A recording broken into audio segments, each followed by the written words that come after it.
जय हिंद दोस्तों, welcome back to our channel. Welcome back to job टेरिया। आई होप कि आप लोग अच्छे होंगे और अपनी तैयारी में बेहतरीन तरीके से लगे होंगे।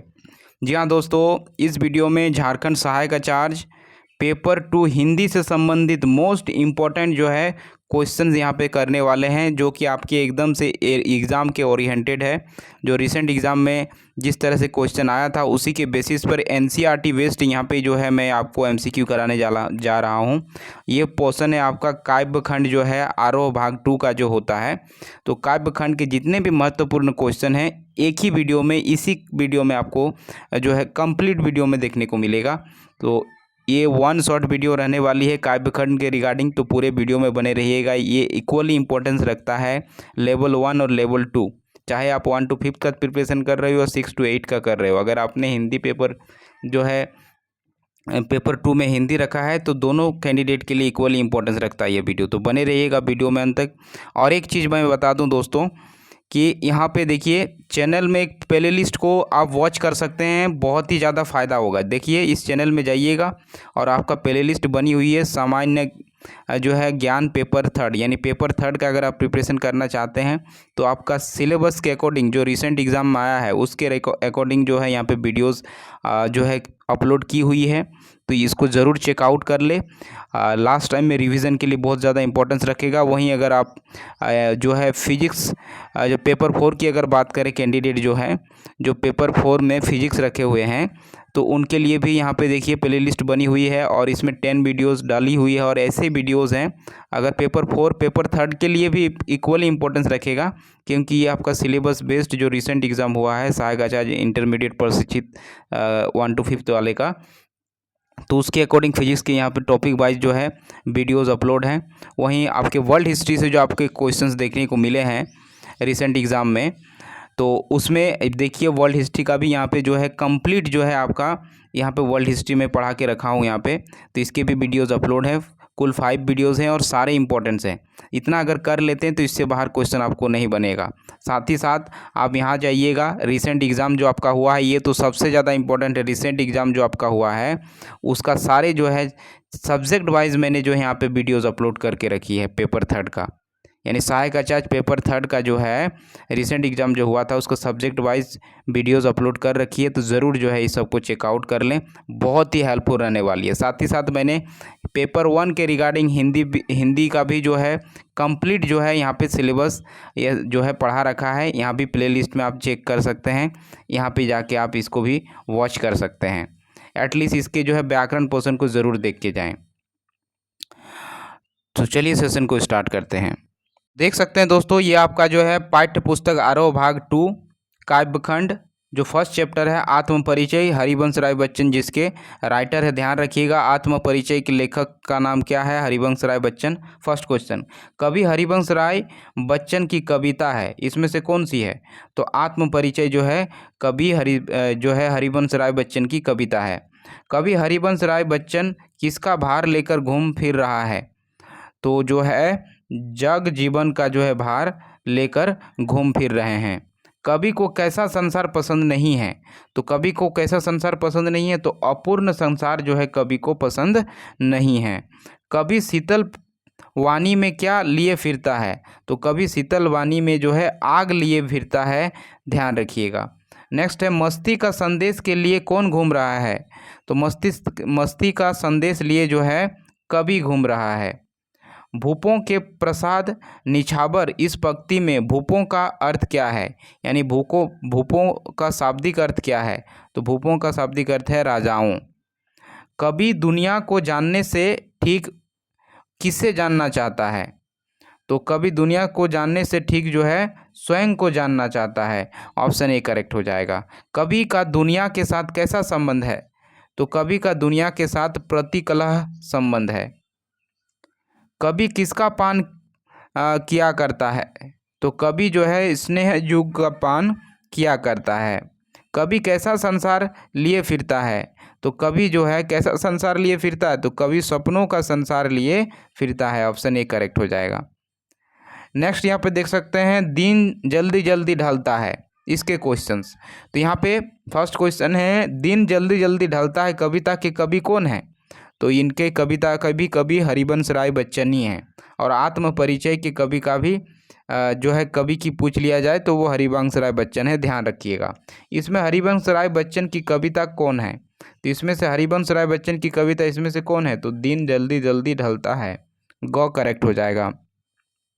जल्दी जल्दी में कौन सा अलंकार है? तो जल्दी जल्दी में जो है आपका यहाँ पे पूर्णरुक्त प्रकाश, यानी आपका ऑप्शन ए जो है करेक्ट हो जाएगा, क्योंकि यहाँ पे पूर्णरुक्त मतलब यहाँ पे रिपीटेशन हो रहा है।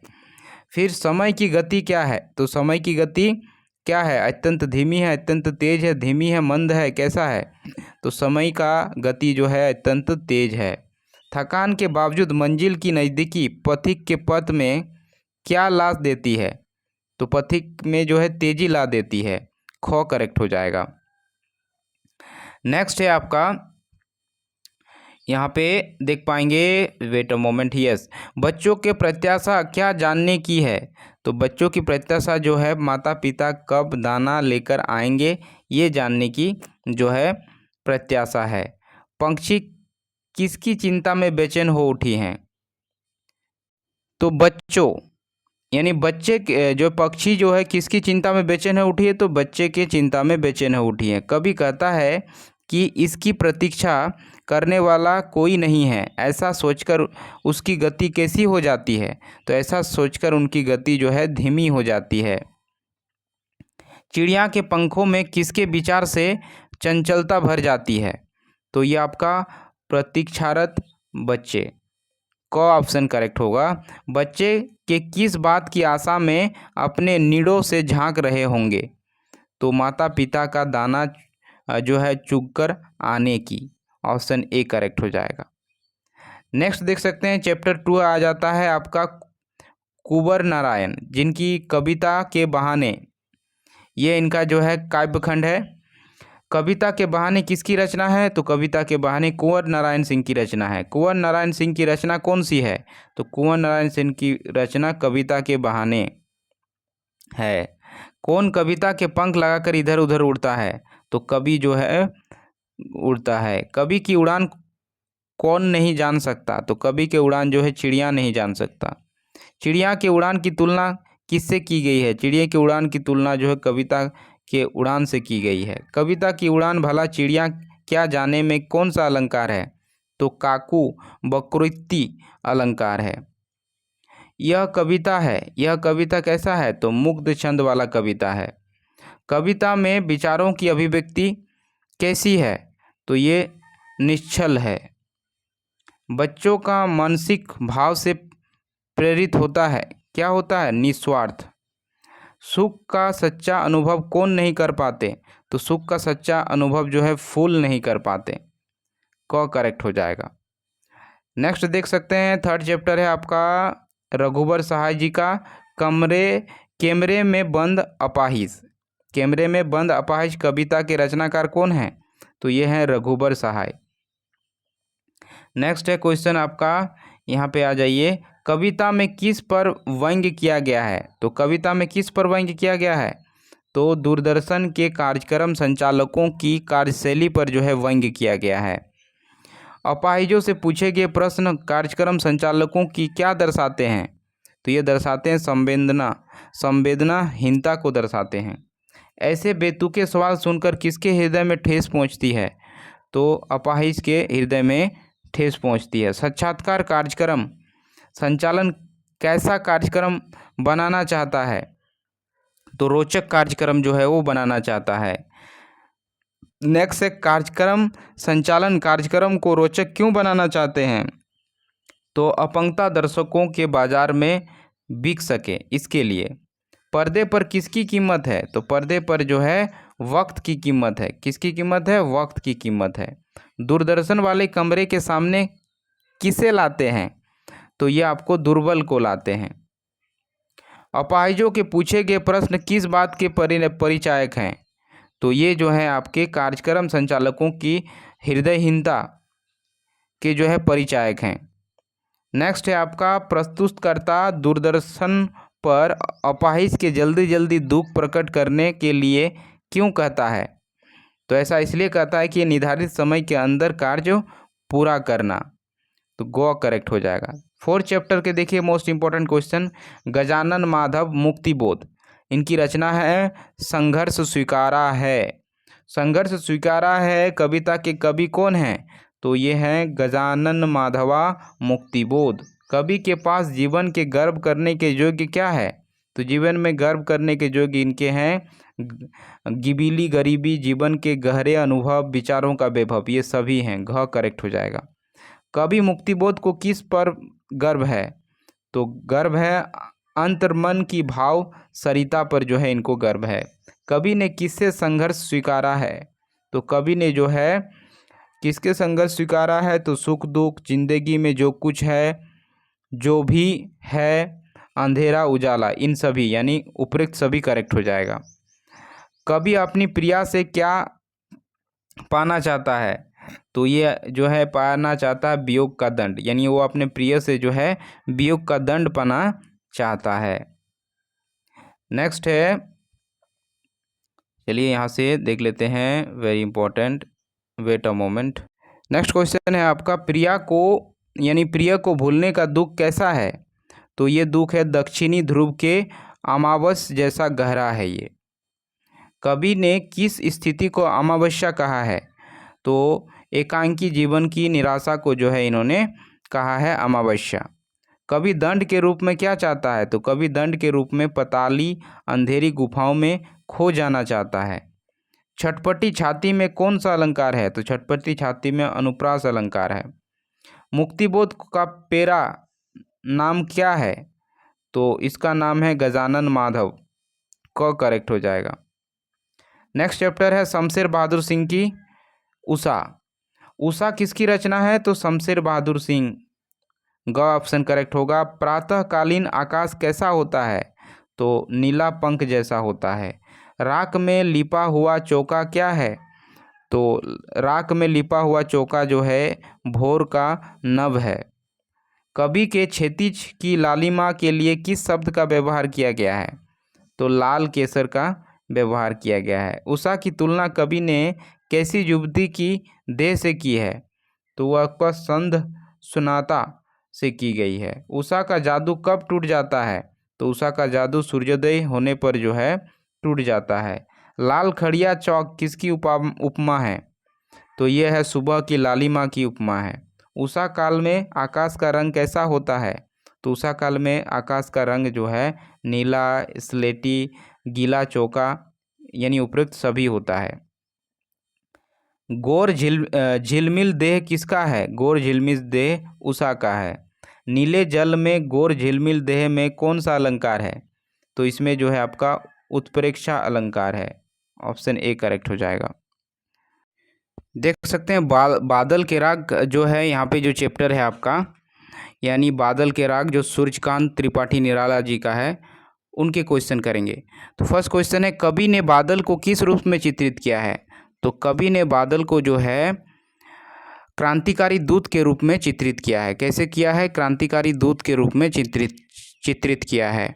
बादल राग कविता में कवि बादल को किसका प्रतीक माना है? तो कवि ने बना है कवि बादल को क्रांति और विद्रोह का प्रतीक माना है। ऑप्शन ए करेक्ट हो जाएगा। नेक्स्ट है आपका, यहाँ पे देख सकते हैं, यहाँ पे एक काव्य दिया हुआ है, अटलिका नहीं है रे आतंक भवन में, सदा पख पर ही होता है जल विप्लव पलावन, क्षुद्र प्रफुल्ल जलज से सता छलकता नीर। तो ये आपका जो है काव्य है। आगे रोग शोक में भी हंसता है सेसव का सुकुमार शरीर। तो उपयुक्त काव्य में आतंक भवन का तात्पर्य क्या है? तो आतंक भवन का तात्पर्य ये है आपका भय का निवास। उपयुक्त काव्यांश में अट्टालिकों का अर्थ क्या है? यहाँ पे पूछ लिया है अट्टालिकों का जो है अर्थ क्या है?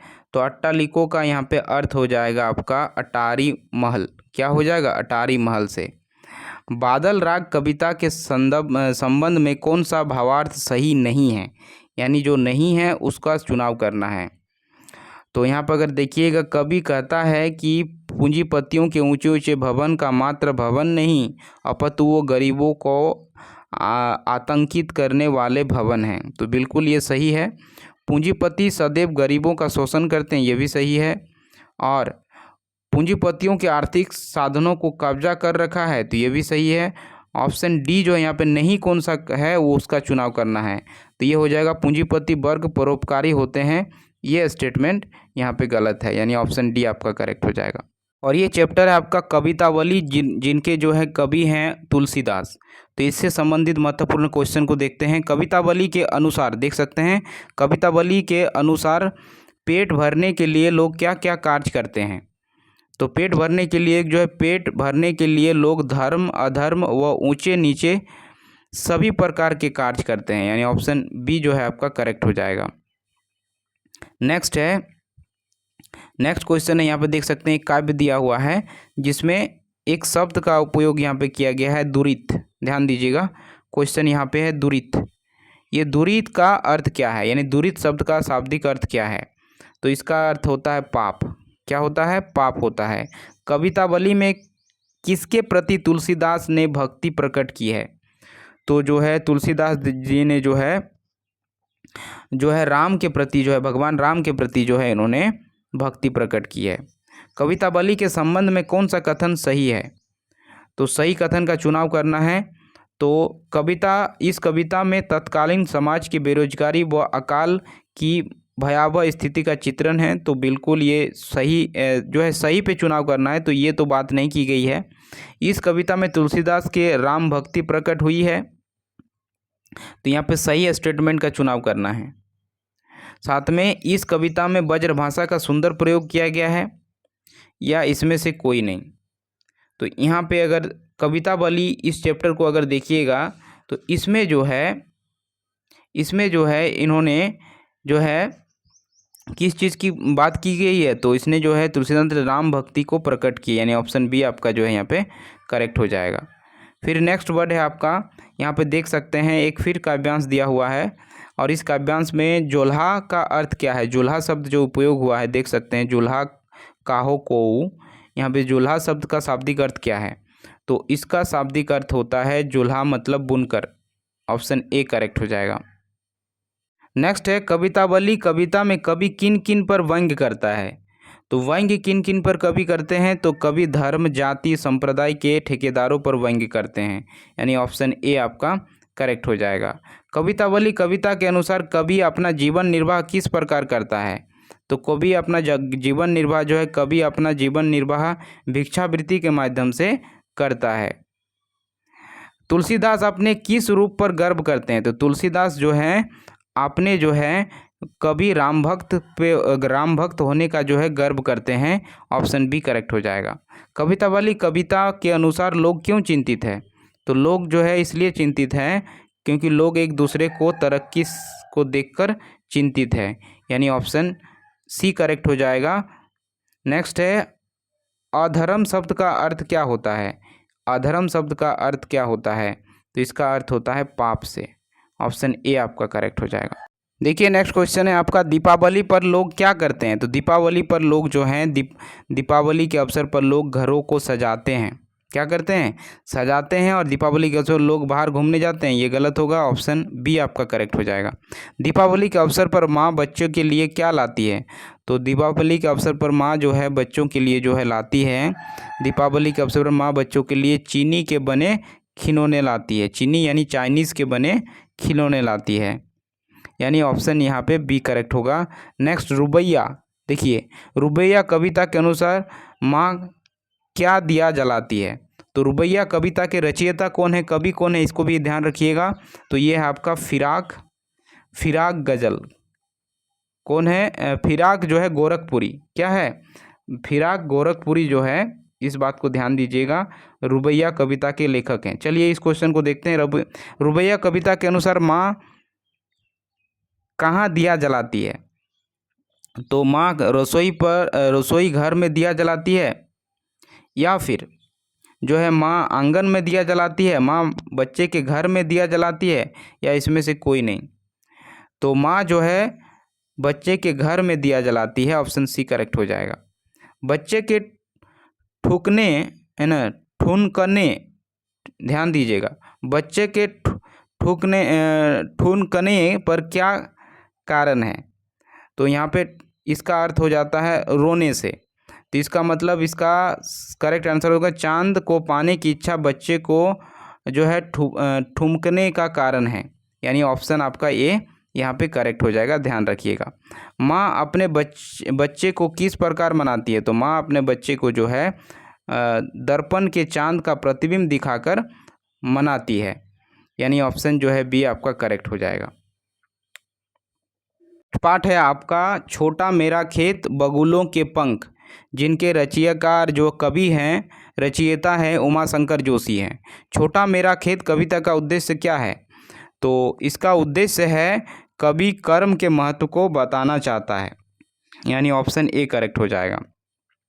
छोटा मेरा खेत कविता के आधार पर कविता लूटने पर भी क्यों नहीं मिटती या ख़त्म होती।